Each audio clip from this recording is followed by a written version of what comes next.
Hello Aries, Sun, Moon Rising, and Venus Signs. Kamusta kayo? Sana po'y nasa mabuti kayong kalagayan.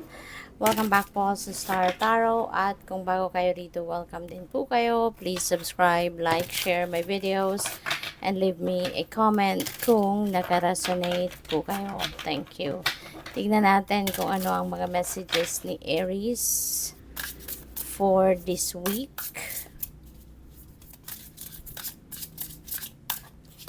Aries, we have lesson learned. Wow. So, maari ang iba sa inyo dito, isang teacher, So, siguro, maliliit, pwedeng daycare teacher, preschoolers, mga ganon, or elementary teacher, ang iba sa inyo rito.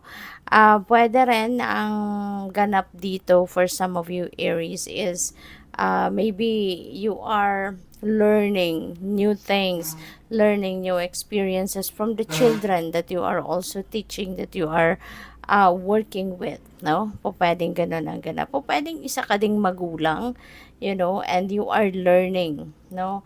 A lot of things from the children ninyo. So, kasi marami din tayong natututunan sa mga bagets natin, 'di ba? Na hindi natin pinag-aaralan, hindi natin natutunan sa school, but only the children, 'di ba, can give that lesson sa atin, So, maaring may ganong sitwasyon, ang iba sa inyo. So, what else? We have toxic behavior. Ayan. So, baka ang iba sa inyo rito is experiencing toxic behavior, ng kung sino man. Baka maybe you are being controlled by someone, you are being manipulated by someone, po pwedeng nasa sitwasyon ka na ganyan sa ngayon, na kontrolado ka ng kung sino man. Kaya siguro hindi ka, alam mo yun, hindi ka makagalaw ng gusto mo. Maaring ang iba sa inyo may mga dreams kayo pero hindi ninyo magawa ng paraan kasi maybe hindi yan ina-approve na kung sino man ang taong nagmamanipulate sa inyo or kung sino man yung taong nagko-control sa inyo. So, pwedeng ganun ang ganap. Or maybe, kung hindi man kayo ang minamanipulate or kinokontrol ng kung sino man, baka kayo din yung merong ganitong behavior, no? And maari din ang iba ang iba siguro din sa inyo, no, baka you are linked or attached to unhealthy situation dito. Mayroong mga obsession, maaring ganun ang ganap ng iba sa inyo rito, no? So, we also have affair, sneaking around, secret love. So, pwedeng ikaw itong merong madidiskubre. Maybe you are discovering an affair. Diba? Pwedeng sa person mo, pwedeng someone close to you or someone you know. Baka, madidiscover mo yung kanyang secret love. No, madidiscover mo yung kanyang secret affair with another person. Yung ganon, okay? So, what else? We have take time to rest and relax. Alright? So, maybe, kailangan mo din gawin ito sa ngayon. Maybe you are stressed out, maaring marami kayong ginagawa, marami kayong trabaho, marami kayong iniisip, baka may problema din ang iba sa inyo, Aries. Kaya makakatulong sa inyo if you're going to step back from those, sa sobrang pag-iisip ninyo sa mga bagay na yan, maaaring nai-stress kayo. So, step back na kahit saglit lang, from that, at magpahinga ka muna, ipagpahinga mo muna yung isip mo, katawan mo, okay, para na makapag-recharge ka, then you will have that energy, 'di ba, na makapag-desisyon, you will have that energy and clarity of thought, na para makapag-isip-isip ka din ng mabuti, okay? So, tingnan natin kung ano pa ang mga messages para sa'yo. Maraming salamat, for subscribing to my channel. And if you haven't subscribed yet, subscribe na po kayo. At saka maraming salamat din for not skipping the ads. No? Malaking bagay po yan sa akin. And please click the join button sa baba ng video kung kayo po ay gustong mag-member sa channel. Maraming salamat. So, we also have the King of Cups. Ayan. So, maybe you're going to be dealing with someone na katulad ni King of Cups. No? Si King of Cups is someone na very intuitive, very sensitive, no? Very friendly, very good and compassionate listener. Napakagaling din itong magbigay ng advice sa mga taong nangangailangan ng advice or sa mga taong lumalapit sa kanya para humingi ng advice, you know. Maybe you are going to seek his help, no? Maaring ang iba sa inyo, baka kung kayo ang merong ganitong toxic behavior, baka gusto mong magpa-advise, no? Baka gusto mo nang kumawala sa ganyang sitwasyon at kaya kayo ay magpapa-advise on what you're going to do, how you're going to do it, no? So, what else? We have the Ace of Swords. Ace of Swords is a new beginning energy. You know, you are definitely going to receive that clarity, that enlightenment. Baka nanggagaling ang iba sa inyo dito sa isang difficult situation. Maaaring ito. You know, maaaring yung toxic behavior na to, yung nilalabanan ninyo, and you are going to succeed. Mapagtatagumpayan mo, makakaalis ka sa sitwasyon na ito. You know, kasi siguro, kung may ganito lang kayo ha, hindi ito para sa lahat, Aries. This is not for everyone, no? This is just for some of you na mayroong ganitong, kung nakaka-resonate kayo sa ganitong mensahe, so, ibig sabihin this is for you. Otherwise, kung hindi na sumasakto sa inyong sitwasyon, wag ninyong ipilit, okay, sa buhay ninyo ang mensaheng ito kasi that's not for you.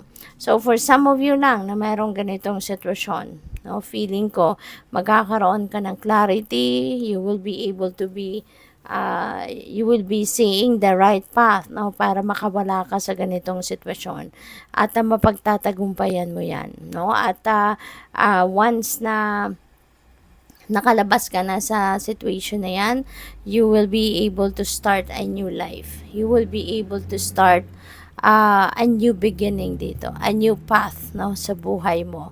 So, we have Six of Swords. Ayan. So, Six of Swords, this is moving on energy, moving on from something or from someone na hindi na nakakapag hindi na nagse-serve ng highest good ninyo. So po pwedeng related ito dito, no? Maybe ang iba sa inyo kayo yung biktima, no, ng toxic behavior ng isang tao. Kaya kung ganito din ang inyong sitwasyon, maaaring you are going to walk away from that, no? Nawala na kayo ng pag-asa dito. Maaaring you've waited for so long para kayo ay makaalis, no, sa ganitong sitwasyon. Kasi maybe you've tried hard, diba? You've been doing whatever you can para mabago ang inyong sitwasyon. Maari nakikipag-usap ka din sa inyong person, but eto na, the time has come na siguro masasabi mo na this is the turning point of my life. Wala na itong pag-asa, hopeless na itong relationship, hopeless itong taong ito. So, wala ka ng ibang pwedeng gawin dito para mas maging mapabuti ang inyong sitwasyon, but to move on from this situation. Kaya maybe you are leaving that person or that situation because you are choosing yourself here. You are choosing the love for yourself na alam mong marami pang pwedeng mangyaring mabuti at maganda sa buhay mo at sa mga anak mo kung kasama mo dito yung mga anak mo. At maybe you are going to remove yourselves physically from this situation, from this place. Kaya kayo ay po pwedeng mag-travel then somewhere. So, good luck sa iyo. So, we also have the Emperor, and from there, you know, makakapagsimula ka ng mag-establish ng panibagong buhay. You know, you're going to start to rebuild your life kasama ng mga anak mo, kung bit-bit mo dyan yung mga anak mo. So, this is also about stability, hindi lang hindi lang ng family and relationships, but stability also pagdating sa pera. Baka din sa ngayon, ngayon ka lang din magkakaroon ng pagkakataon na magkaroon ng kasiguruhan, no, pagdating sa kaperahang aspeto.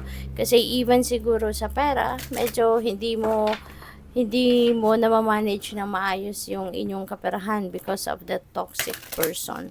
Pwedeng ganon. So, for others of you, baka merong promotion, no, na magaganap or ibibigay sa'yo na sa trabaho, So, what else? We have you are loved by many. Make them your focus. In this way, you will find joy. Okay?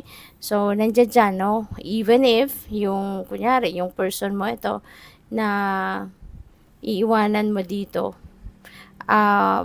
wag kang mag-alala. There are so many people that are, concerned about you. May mga tao sa paligid mo na nagmamahal sa'yo. Kaya wag mong isipin na sa pag-alis mo ito, wala ka nang masasandalan, wala na nagmamahal sa'yo, diba? That's not true.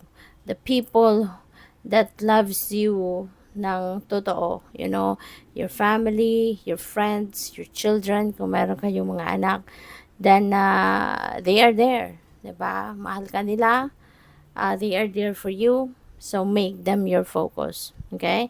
And enjoy their company. Kailangan din siguro na ipagpasalamat mo din, yung presensya nila sa buhay mo. So, we also have, when life gets difficult, get up, get dressed, and look yourself in the mirror and say, not today, I got this. Okay? Kailangan mo lang ng tatag ng loob, no? Tibay ng dibdib, magpakatatag ka. Kasi wala namang mga difficult situation sa buhay natin na ipapadala ang divine universe na hindi natin kaya. Diba? Na hindi natin kayang lagpasan, hindi natin kayang solusyonan, diba? Kaya maging matatag lang kayo, maging matapang. Always, tawag dito, activate your inner strength and your courage. Okay? At kaya mo na malagpasan kung ano man ang mga problema na yan. So, good luck sa'yo. Thank you for watching. Love and light. Namaste.